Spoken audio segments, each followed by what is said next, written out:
baba, unajua mimi natamani mtu angetokea mtu wapi? Tokea wewe kabla ya mtu kutokea. Anza wewe kabla ya mtu kuja. Fika wewe kabla ya mtu ya kwenda. Anza kupanda raza. Kuna mtu mmoja alikuwa anaitwa Zakayo. Maandiko mzee anasema alikuwa anatamani kumuona Yesu, lakini watu walioweza kumuona Yesu ni watu waliokuwa ni warefu, ni watu waliokuwa mangongoti, ni watu ambao walikuwa ni majianti, watu ambao walikuwa wana uwezo wa kunyoosha shingo zao, lakini mwamba alikuwa yuko hapa. Alikuwa ni tajiri huyu, lakini urefu hana. Mtu yoyote anayetaka kutimiza maono yake lazima atafute njia ya kufika katika maono yake.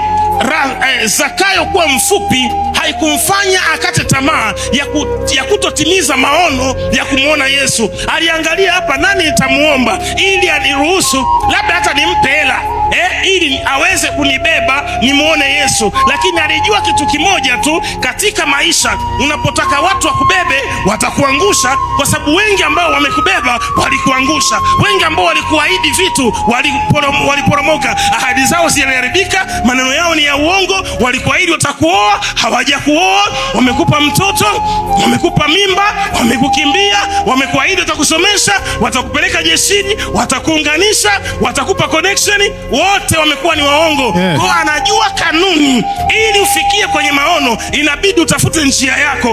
Hamna mtu ambaye anakuja kukusaidia hata mmoja. Ngoja niongee na wanaume na wafanya biashara.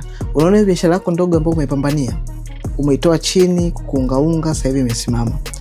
Usitegemee kwamba baada ya kufikisha hapo kuna mtu yote ambaye atakuja kukusaidia namna gani ya kuipanua, kuwa na kampuni, kuifanya kwa ukubwa. Hapana.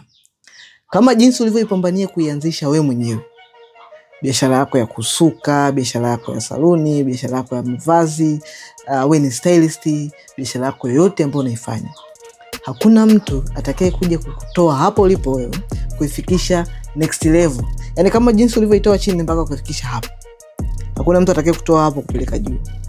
Sahau. Jambo ambalo unatakiwa ujue ni kwamba no one is coming to save you. Wewe mwenyewe lazima ujisaidie.